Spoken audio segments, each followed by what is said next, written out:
Hello, good afternoon, dear students. I welcome you all on my YouTube channel. So today we will discuss the lecture series that we are already studying about separation, purification, and extraction of impure compound, pure compound. यहाँ हम separate करते हैं binary mixture, यहाँ हम separate करते हैं trinary mixture, यहाँ हम separate करते हैं एक pure compound from its impurity. उसके लिए हमें बहुत सारे मेथड्स है, जैसे ऑलरेडी हमने पढ़ाया 11th क्लास के लिए है, बहुत इंपॉर्टेंट यूनिट है। इस यूनिट की खासियत यह है कि ये डिफिकल्ट है। अगर 11th का ओवरऑल हम निचोड़ देखेंगे, ओवरऑल टॉपिक्स हम देखेंगे, ओवरऑल यूनिट्स हम देखेंगे, तो सबसे मुश्किल यूनिट यही है। लेकिन हर किसी मुश्किल यूनिट को आसान बनाने का तरीका होना चाहिए। उसको इजीली हम कैसे देख सकते हैं, पढ़ सकते हैं, याद कर सकते हैं। तो यहाँ हम ये लेक्चर सीरीज, इसमें 2-4 लेक्चर्स आ जाएंगे। फुल यूनिट को हम कवर करेंगे सिंपल मेथड्स के साथ, जिसमें आपको ज़्यादा याद करने की ज़रूरत नहीं पड़ेगी। आपको सिंपल ट्रिक्स यूज़ करने हैं कि एक मेथड दूसरे मेथड के साथ कैसे कंपेयर हम कर सकते हैं, या उनकी सिमिलरिटीज़ क्या है, डिफरेंसेस क्या है।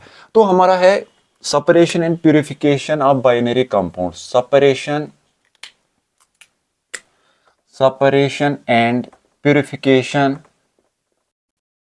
Purification of binary compound. ठीक है, बाइनरी कंपाउंड्स 11th के लिए है, ये बहुत इंपॉर्टेंट यूनिट है। तो इसमें हमें क्या मसला है, मसला ये है, हमने ऑलरेडी पढ़ाया कि अगर हमारा सॉलिड फॉर्म में इम्प्योरिटी होगी, तो डिस्टिलेशन, सब्लिमेशन हम डायरेक्ट करेंगे। सॉलिड फॉर्म, पहला जो मेथड इसमें है दैट इज सब्लिमेशन। सब्लिमेशन का मतलब होता है conversion from solid to gas. हमारे पास सॉलिड सब्सटेंस हो, इसमें इम्प्योरिटी है, हम इसको डायरेक्ट गैस स्टेट में चेंज करेंगे, वहां कंडेंस करेंगे, तो हम एक प्योर कंपाउंड को इम्प्योरिटी से सेपरेट करेंगे by using this method that is sublimation. So sublimation में कोई मसला नहीं होना चाहिए।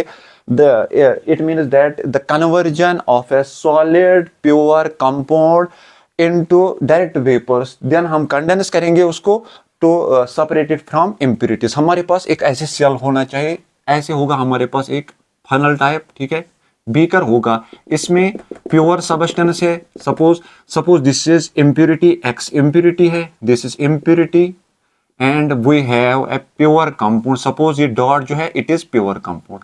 हमें इसको सेपरेट करना, हम क्या करेंगे, यहां से कंडेंसर इसके साथ रखेंगे। कंडेंसर का मतलब होता है जिससे वाटर इन और वाटर आउट हो। सपोज इस साइड वाटर इन है एंड इस साइड वाटर आउट है, तभी कंडेंसेशन होती है। दूसरा बीकर हमारा छोटा होगा यहाँ, जिसमें हम कलेक्ट करेंगे प्योर सब्सटेंस को। This is A pure compound. So the separation of pure compound from its impurity by using this sublimation method, इससे भी हम impurity separate कर सकते हैं। दूसरा मेथड था हमारा दैट इज डिस्टिलेशन। डिस्टिलेशन ऐसे ही होती है, हम नॉर्मल एक डिस्टिलेटर लेते हैं। डिस्टिलेटर में क्या होता है, ऐसे एक कोनिकल फनल होती है, जिसमें हम जो भी हमें चीज सेपरेट करनी होगी, जिसमें प्योर कंपाउंड भी होगा, इम्प्योर कंपाउंड भी होगा, उसके साथ हम क्या लेते हैं, कंडेंसर। जिससे कंडेंसर का काम क्या होता है, जो यहाँ से वेपर, जो कंपाउंड पहले ऊपर वेपराइज हो जाएगा उसको कंडेंस करता है यहाँ से, फिर हम कलेक्ट करते हैं दूसरे बीकर में। सो सिंपल जो डिस्टिलेशन होती है उसमें बहुत टाइप्स होते हैं। डिस्टिलेशन में नॉर्मल डिस्टिलेशन होती है पहले, ठीक है। डिस्टिलेशन में अगर हम देखेंगे दूसरा method that is distillation. Distillation का मतलब होता है अगर हमारे पास सपोज 2 लिक्विड्स है, उनमें बॉइलिंग टेम्परेचर रेंज, एक बॉयल कम टेम्परेचर पे होता है, दूसरा बॉयल ज्यादा टेम्परेचर पे होता है। सपोज डिफरेंस है 40-50 डिग्री की, तो ये वाला मेथड हम यूज करते हैं, नॉर्मल डिस्टिलेशन। ठीक है, इसमें क्या, इसमें हम लिक्विड्स की भी सेपरेशन करते हैं, इसमें हम सॉलिड्स की भी सेपरेशन करते हैं। नॉर्मली हम क्या लेते हैं, एक कंडेंसर लेते हैं, एक सेपरेटिंग फनल लेते हैं, जिसमें हम दो मिक्सचर्स लेते हैं। Suppose this is A pure compound and it contains impurity, x इसकी इम्प्योरिटी है। हम हीट अप करते हैं आइदर वाटर बाथ के ऊपर, या नॉर्मल हम कोई सा भी हीटिंग मेटल लेंगे, हीटिंग मेटल, ठीक है। यहां से जो इम्प्योरिटी होती है नेचुरली उसका बॉइलिंग पॉइंट या उसका मेल्टिंग पॉइंट ज्यादा होता है as compare to pure compound. तो यहां से ये पहले वेपराइज हो जाएगा, यहां से हम कंडेंसर फिर से फिटअप करेंगे। कंडेंसर में वाटर इन और वाटर आउट होता है, यहां से वाटर आउट, फिर यहां से हमारा कलेक्टर होता है, कलेक्टर में हम कलेक्शन कर सकते हैं। यही वाला मेथड डिस्टिलेशन में। डिस्टिलेशन में तो नॉर्मल डिस्टिलेशन में हम it is used for such compounds where there is boiling point difference more than 40 होगा। अगर बॉइलिंग टेम्परेचर डिफरेंस कम होगा या मेल्टिंग पॉइंट डिफरेंस 2 से 5 डिग्रीज के दरमियान होगा। सपोज हमारे पास दो कंपाउंड है, suppose this is compound 1, this is compound 2, there is a difference of only 2 to 5 kelvin या 2 to 5 डिग्री सेंटीग्रेड। तो उस टाइम हम क्या करेंगे, यही वाला प्रोसीजर हम फॉलो करेंगे, यही वाला डिस्टिलेटर हम यूज करेंगे, लेकिन खाली हम ये जो सेपरेटिंग फनल है या जो डिस्टिलेटर होता है इसमें हम अंदर से क्या लेंगे, फ्रैक्शनल ट्यूब्स, फ्रैक्शनल बीड्स हम लेंगे, so that there is easy separation. हम फ्रैक्शनल एक डिस्टिलेटर लेते हैं, फ्रैक्शनल कॉलम लेते हैं, अंदर से जो हमारा ट्यूब होता है उसको बोलते हैं fractional distillation. So if there is normal distillation, second one is fractional distillation. In fractional distillation, it is used for separation of such compounds where there is boiling point range difference of only 2 to 5 Kelvin। ठीक है, यहाँ 2 to 5 degree centigrade. उसके लिए हम क्या लेते हैं, beads वाला एक फ्रैक्शनल ट्यूब लेते हैं। जो कंपाउंड पहले वेपराइज हो जाएगा वो पहले यहां तक जाता है, फिर कंडेंस होके हम इसको कलेक्ट कर सकते हैं। सो फ्रैक्शनल और नॉर्मल डिस्टिलेशन में क्या फर्क है, डिस्टिलेशन में उन सबस्टेंसेस के लिए हम यूज करते हैं, उन कंपोनेंट्स के लिए हम यूज करते हैं where there is large difference in boiling point और melting point temperature, while as fractional distillation is used in such compounds where there is minute difference in melting और बॉइलिंग पॉइंट। तीसरा है हमारा डिस्टिलेशन अंडर रिड्यूस्ड प्रेशर। ठीक है, तीसरा method जो है दैट इज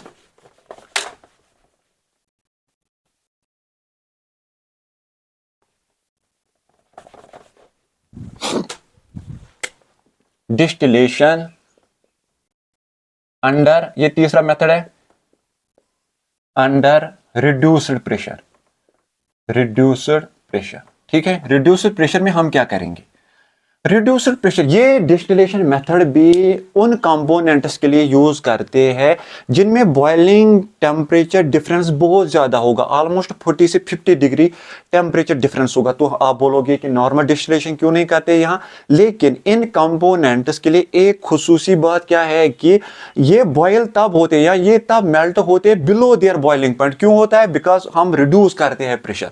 हम यहां क्या करते हैं, नेचुरली एक प्रेशर गॉज लेते हैं एक्सटर्नल, तो हम रिड्यूस करते हैं pressure so that they will melt और they will boil below their boiling और मेल्टिंग पॉइंट टेम्परेचर। ठीक है, सो नॉर्मल डिस्टिलेशन में क्या फर्क, नॉर्मल डिस्टिलेशन और डिस्टिलेशन अंडर रिड्यूस्ड प्रेशर में क्या फर्क है, फर्क ये है कि हम इनको डिस्टिल करते हैं बिलो देयर मेल्टिंग पॉइंट। वही वाला एपरेटस हम फिर से लेंगे, एक यहां से क्या होता है, this is a burning tube, हम इसको बोलते हैं वाटर बाथ भी, वाटर बाथ पे भी हम कर सकते हैं। यहां से हमारा कोनिकल फनल होता है यहां से, जिससे हम हमारे सेपरेटिंग कंपोनेंट्स होते हैं। ठीक है, ये इवापोरेट होके जो पहले इवापोरेट हो जाएगा वो यहां से कंडेंस होता है। हम यहाँ कंडेंसर यूज करते हैं, वैसे ही कंडेंसर हम यूज करते हैं जिसमें क्या होता है, water in and water out. ठीक है, वाटर इन एंड वाटर, लेकिन यहाँ एक चीज क्या है, before going to the separating funnel हम क्या करते हैं, रिड्यूस करते हैं यहां से प्रेशर। हम रिड्यूस करते हैं यहां से प्रेशर गॉज एक लेते हैं, उसको हम रिड्यूस करते हैं यहां से प्रेशर, फिर हम सेपरेटिंग फनल में इसको डालते हैं। So there is only difference of we take here external source that is pressure source, so that हम प्रेशर बढ़ाएंगे जिसकी वजह से बॉइलिंग टेम्परेचर रेंज कम हो जाएगा और हम इजीली सेपरेट कर सकते हैं दो कंपोनेंट्स को। सो डिस्टिलेशन में 3 टाइप्स अभी तक हमने पढ़े, एक नॉर्मल डिस्टिलेशन, दूसरा फ्रैक्शनल डिस्टिलेशन, तीसरा डिस्टिलेशन अंडर रिड्यूस्ड प्रेशर। चौथे डिस्टिलेशन पे हम आ जाएंगे दैट इज स्टीम डिस्टिलेशन। फर्क ज्यादा नहीं है, इसी पे मैं बोलूंगा। ठीक है, वही यही वाला है। Fourth is steam distillation. Steam distillation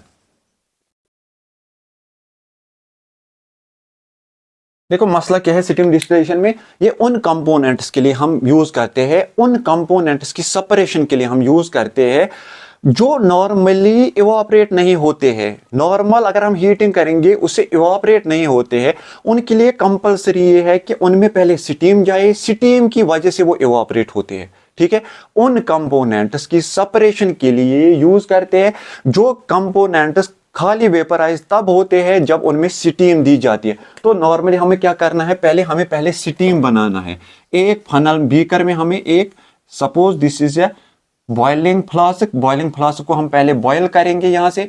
ठीक है, this is a heating metal, हम यहाँ से वाटर लेते हैं इसमें, so that fumes will be formed, steam will be formed, this steam is transfer to another beaker, ठीक है, दूसरे बीकर में हमें इसको डालना है जिसमें हमें सेपरेशन करनी है कंपोनेंट्स की। दूसरे बीकर में जब हमने इसको डाला, ठीक है, यहाँ दो कंपोनेंट से, suppose one is more volatile than the other, suppose cross वाला जो कंपोनेंट है it is more volatile but it is miscible with the steam, both the components are miscible with the steam.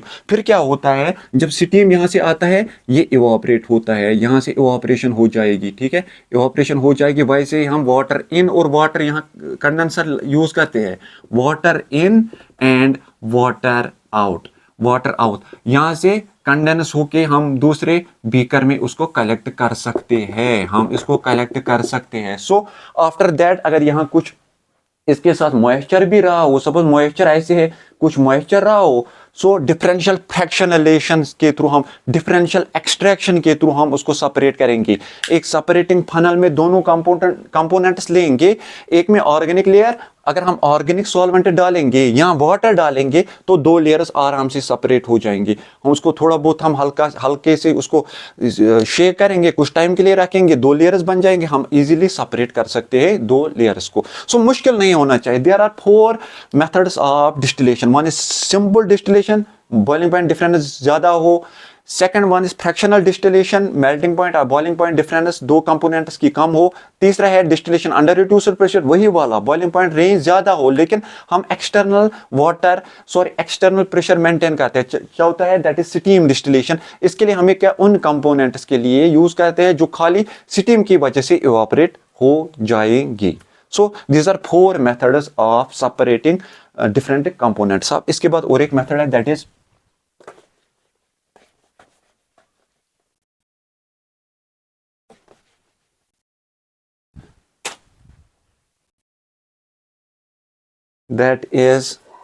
differential extraction।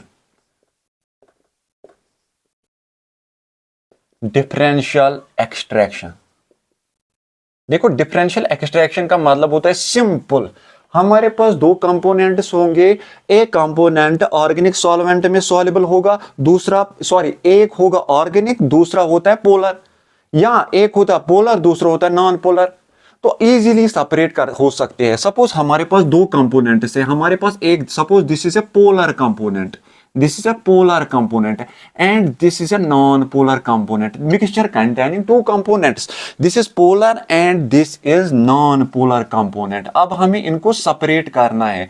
हम क्या करेंगे, हम एक separating funnel लेते हैं। सेपरेटिंग फनल ऐसी होती है, ठीक है, ऐसी होती है सेपरेटिंग फनल, ठीक है, लैब में देखी होगी आप लोगों ने, ऐसे होते हैं। यहाँ कॉक होता है, इसका कॉक का मतलब होता है हम इन और आउट भी करा सकते हैं। इसमें दोनों हम मिक्सचर डालते हैं, mixture contains both the components ऐसे, ठीक है। हम क्या करेंगे, हम ऊपर से पोलर कंपोनेंट भी डालेंगे, पोलर सॉल्वेंट भी डालेंगे, सपोज इसमें हम वाटर भी डालेंगे, साथ में क्या डालेंगे, hexane, hexane is non polar. तो आफ्टर शेकिंग कुछ टाइम के लिए हम इसको शेक करेंगे, शेक जब करेंगे तो छोड़ेंगे 5 मिनट के लिए। अगर हम रखेंगे इसको ऐसे ही, इसको हम ऐसे ही स्टैंड पे रखेंगे 5 मिनट के लिए, then there will be layer formation, यहाँ लेयर फॉर्मेशन हो जाएगी। जो लो डेंस लेयर होगा that is organic layer. Suppose this is non polar, जो नॉन पोलर लेयर होगा वो ऊपर होगा ऐसे, non polar layer will be like this, ठीक है। जो पोलर लेयर विथ वाटर वो नीचे होगा ऐसे। सो इजीली हम इसके थ्रू सेपरेट कर सकते हैं। वाटर लेयर को हमने नीचे से कलेक्ट किया, जो ऑर्गेनिक लेयर जो कंटेन्स ऑर्गेनिक कंपोनेंट है उसको हम ऊपर रखेंगे, उसको भी कलेक्ट कर सकते हैं। सो दो बीकर्स में हम इजीली कलेक्ट कर सकते हैं। So on the base of differential extraction we are separating the polar and non polar component. So मुश्किल नहीं है, टोटल सिंपल है। सिंपल पहला है सब्लिमेशन, दूसरा है डिस्टिलेशन, तीसरा है fractional distillation, fourth is distillation under reducer pressure, fifth है steam distillation and sixth is differential extraction. इसके बाद और मेथड्स है दैट इज क्रोमेटोग्राफी। क्रोमेटोग्राफी भी मुश्किल नहीं है, उसमें भी आपका adsorption chromatography, partition chromatography. Adsorption chromatography हमारे दो types, column chromatography, thin layer chromatography. Partition chromatography में हमारा एक टाइप है दैट इज पेपर क्रोमेटोग्राफी। उसके बाद हम पढ़ेंगे कि what are the quantitative estimation of different elements present in compound. उसके लिए हमें कार्बन और हाइड्रोजन को कैसे हम डिटेक्ट कर सकते हैं, आइडेंटिफाई कर सकते हैं, नाइट्रोजन को कैसे कर सकते हैं, सल्फर को कैसे कर सकते हैं, हेलोजन को कैसे कर सकते हैं और फॉस्फोरस को कैसे कर सकते हैं। आफ्टर आइडेंटिफिकेशन फिर हम क्वांटिटेटिव एस्टिमेशन कैसे कर सकते हैं, उसके लिए भी अलग मेथड्स होते हैं, जैसे डकस मेथड होता है, जैसे किजडल मेथड होता है, जैसे हमारे केरियस मेथड होते हैं। सो मुश्किल नहीं है टोटली यूनिट, अगर हम तरतीब के साथ चलेंगे तो मुश्किल नहीं है, लेकिन अगर हम नॉर्मल वे कैजुअल मेथड के थ्रू पढ़ेंगे तो मुश्किल है। Thank you for your cooperation.